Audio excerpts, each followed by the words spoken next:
Hi, Llyn Hunter, Llynhunter, and I'm here today again with my big writer's block. This is a sketchbook that is basically, looks like a 2x4 has been cut off.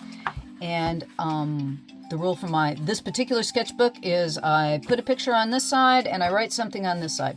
The two do not have to go together, and sometimes they do, because a lot of times I find myself writing more in this than I do drawing, and I pick it up and put it down. It's like this, the particular thing I wrote in here says, I love my work, I hate my work, I'm good at what I do, but not quite good enough. There's a roof over my head and food in the cupboard, but there may not be a tomorrow, and that fear, though imaginary, terrifies me. I wrote that in 22. The drawing I did in 23. This book is, as we continue through it, I'm just finishing it up. It's 400 pages, and sometimes I do it daily. Sometimes I pick it up and put it down, and that's the way my sketchbooks are. I have like 4 or 5, sometimes 10 sketchbooks running at the same time, and I forget about them, and I put them in drawers, and then I pull them out and go, oh my Lord, I haven't drawn in that in months. And that's the way I work with my sketchbooks, because I like to buy them, I like to fill them, I like to leave them alone. Okay, this particular page says, I remember listening to a documentary on Alexander Calder, and the narrator saying that when they counted the drawings in his studio after he died, there was one for every day of his life. My first thought was, only? There are tens of thousands of original drawings that go into the thousands of animations made every year. Okay, where did they go?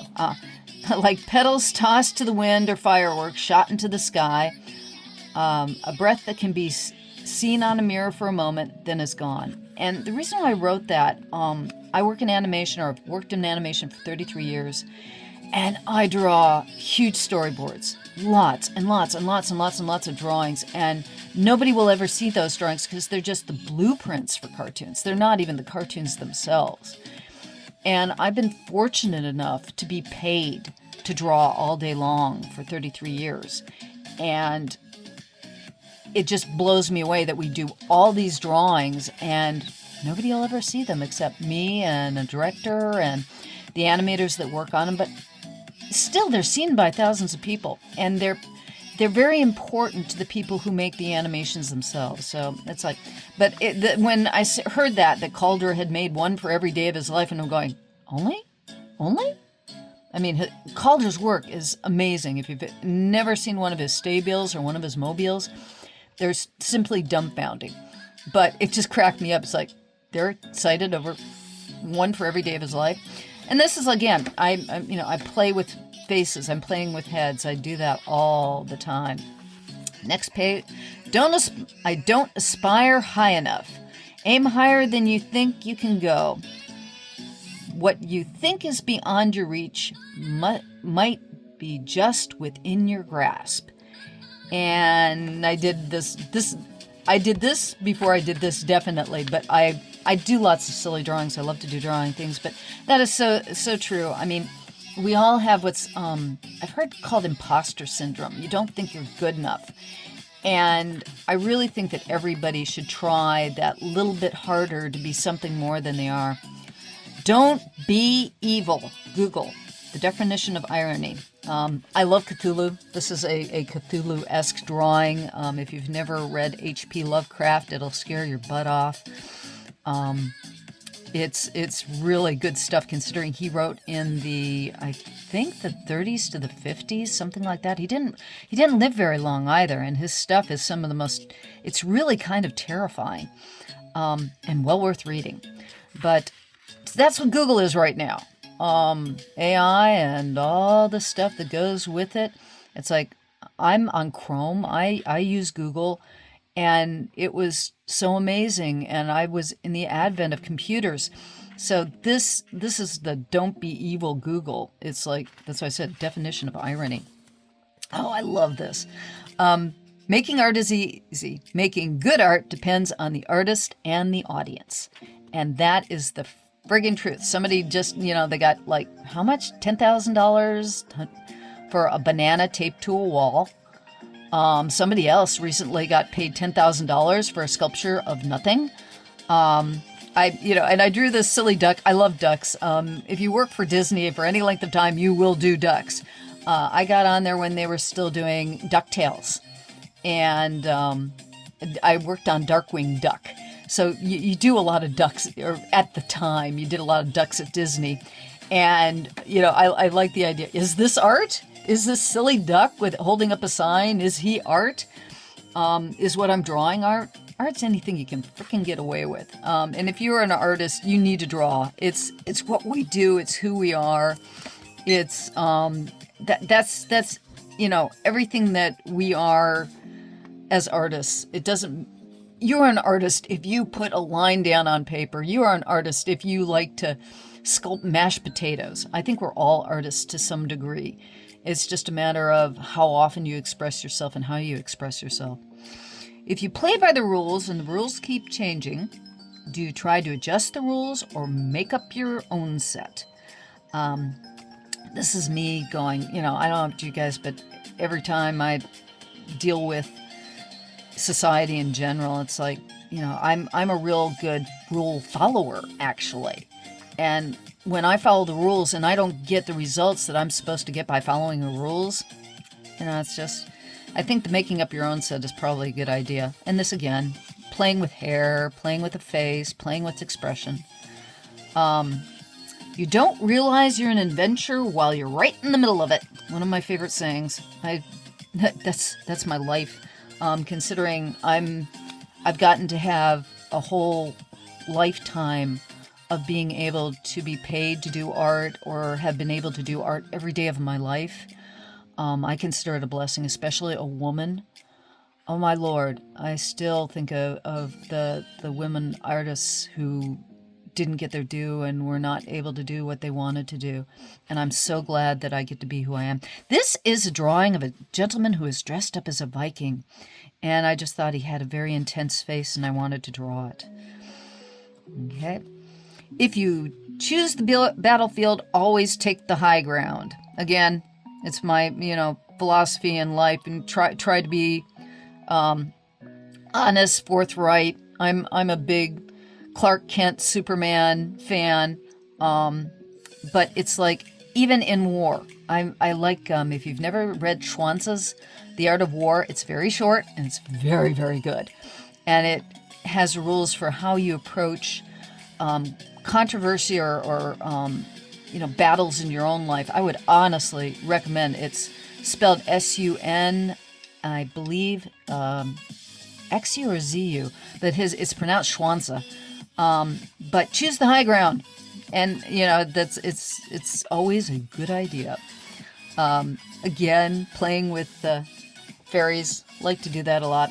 Ask more questions than you have answers. Jeannie Ramati, CEO of IBM. I was kind of surprised. This was like around 22, 23 that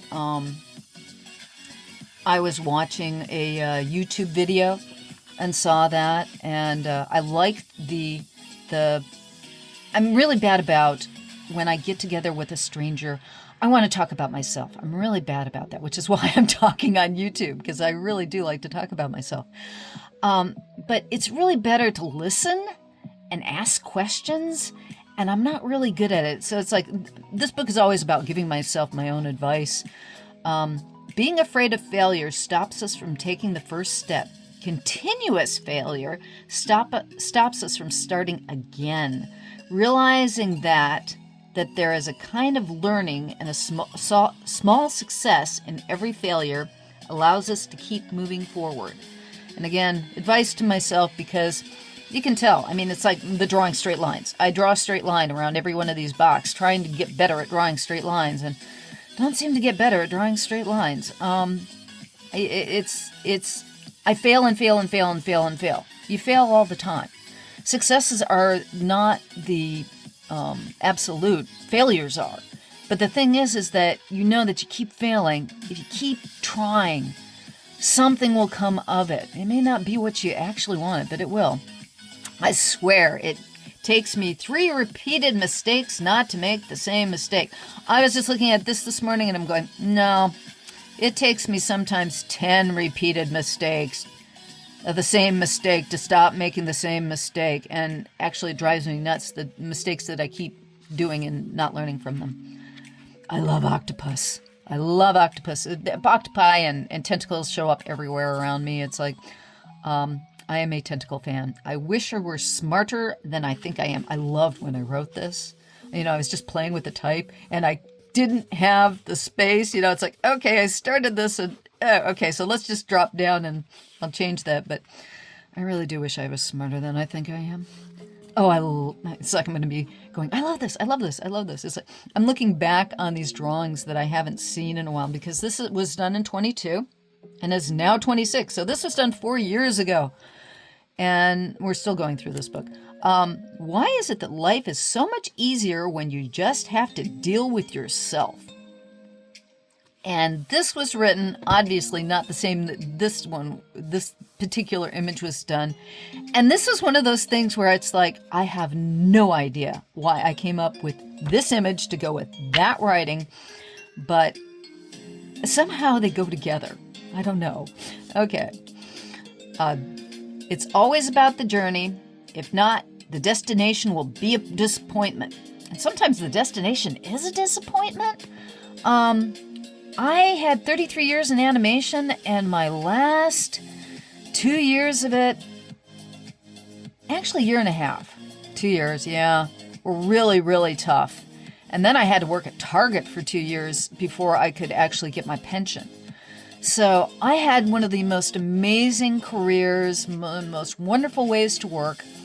And then it ended up in a fizzle, not a bang. And the thing is that my career isn't over. My career in animation kind of is over because you need a team to do animation. I mean, I've done small animations. You can go to my website or my YouTube channel. You're on my YouTube channel. If you go there and go through my playlist. There's one on animation. Look at some of the animations I posted. They're very simple. They're nothing, major. And I did this just because I saw somebody with doing macabre skulls and stuff, and I really liked them at the time. And I wanted to play with it. I wanted to play with, just a quick, everything in here is quick. And that's me. That's what I look like. I don't post myself on the internet much. It's like, if I'm trying to decide if I want to put my face on the videos while I'm doing stuff because I'm old. I'm not really pretty. My face might be interesting. I don't know. I could probably try it and have you guys tell me whether it's worth putting my face on video. But that's kind of what I look like. I always have very, very short hair nowadays because I can. Girls used to not be able to have short hair. I hate taking care of my hair. You know what I do? I do this. Troy shaves my head and I shave his. And then we don't have to deal with our hair for several months. And then we do the same thing. We've got a clippers and it's easy and it looks attractive enough and I don't have to deal with it. Sometimes I just want to run away from myself. Yep, that's true. And that's me. And I do. Okay, this one actually, I skip sometimes with the pages in the book. I will go back and forth through the book along with the writing. All of the forces that drive us of all the forces that drive us forward, fear is the most insidious and most persistent, and trying to be brave is easier said than done. Oh boy, is that not the truth? And then some. I swear, I play the bravado all the time. I'm bold, I'm brave, I can do anything. And then what happens is that, I try to be brave, and I know I'm not, and then it comes back and hits me in the face. But I keep trying. It's better to beg forgiveness than ask permission, almost always. Abso-frackin-lutely.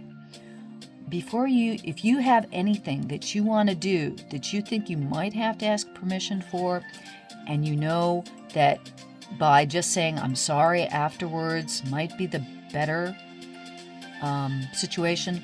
I have done things in my life that were so amazing that because I didn't ask if I could do it first, I either didn't get caught, or by saying, I'm sorry, I didn't know I wasn't supposed to do that, actually saved my butt. So always think twice about asking permission, because sometimes when you ask permission, all it does is put a roadblock, because somebody who has the power to say no will often say no because they've got the power to say no, not because it's something they should say no to. And that was, it's like I've got two little bugs peeking out of a box. This was kind of done in response to that. This particular piece, there's a really great book, and I can't remember the illustrator who did it, but there's a really great book from Magnetic Press on the Monkey King that has some of the best landscape compositions, everything. It's just marvelous. If you can get it, go to Magnetic Press and check out the Monkey King. Buy the book. Buy the first one. You want to get the second one. There are 2 volumes of it. And I was inspired by this cave that he walked down into. And my biggest weakness is backgrounds. And I really, really, really need to work on my backgrounds. And that's one of my things that I'm working on this year myself. Keep filling pages. You may not be doing the right thing or the best thing, but you're doing something. Yeah. Again, advice to myself. And this is kind of a caricature of my current puppy in my head. She's a German Shepherd, a Husky mix. We call it Jabarian Shepsky. We got her from the pound. She's a pound puppy. And she's very slender. It's like no matter how much we feed her, she doesn't eat enough, and she's active as heck. And so she's a very skinny German Shepherd. The best thing about a pencil is that it allows you to fix your mistakes while making improvements. Yeah, I love pencil. I'm messy as heck with it, but I adore pencil. May we never get rid of it. Oh, this is fun.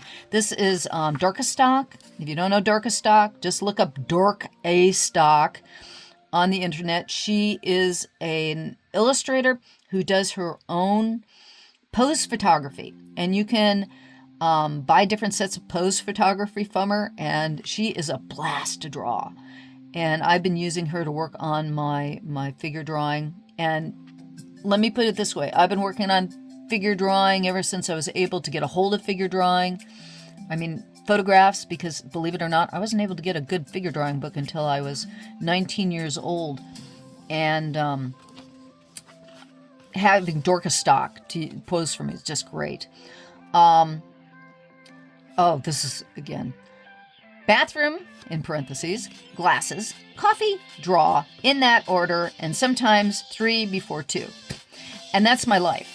I really am. It's like I get up in the morning, it's bathroom, my glasses, draw sometimes, because Troy sometimes is still asleep, and the coffee maker is near our bed, so it's like I don't want to disturb him before he gets up.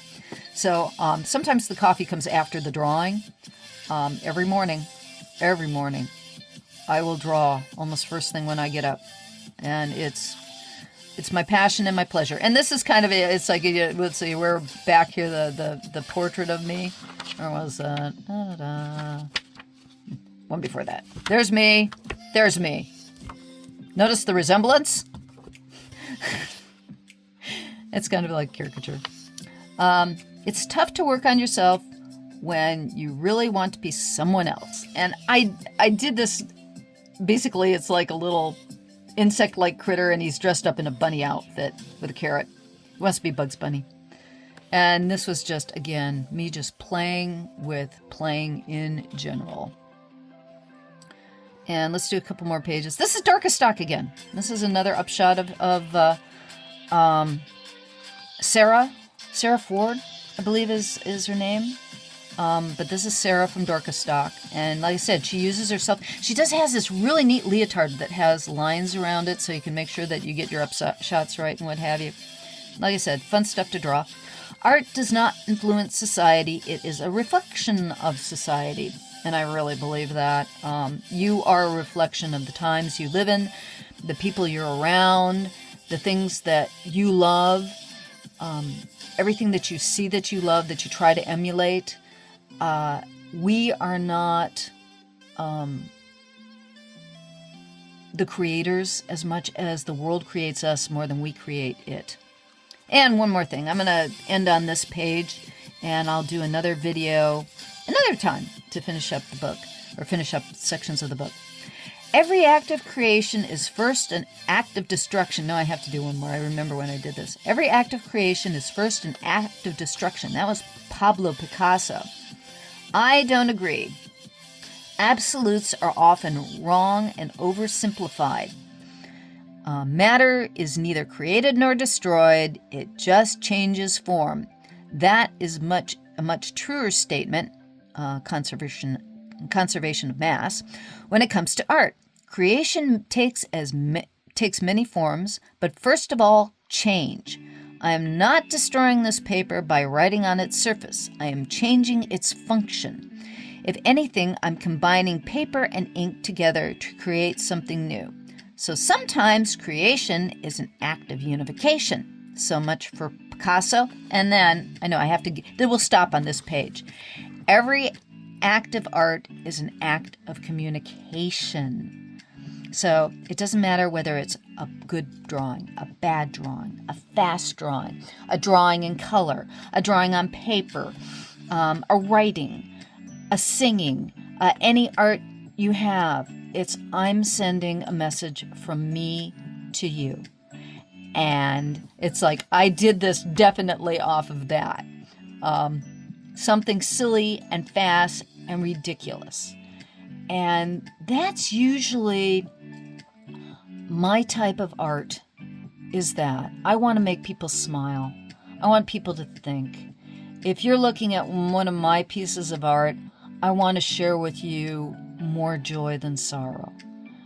And that's the world that I come from. That's the world I grew up in. I'm a Looney Tunes fan. I am a Bugs Bunny is my hero. So that's the silly world that I come from.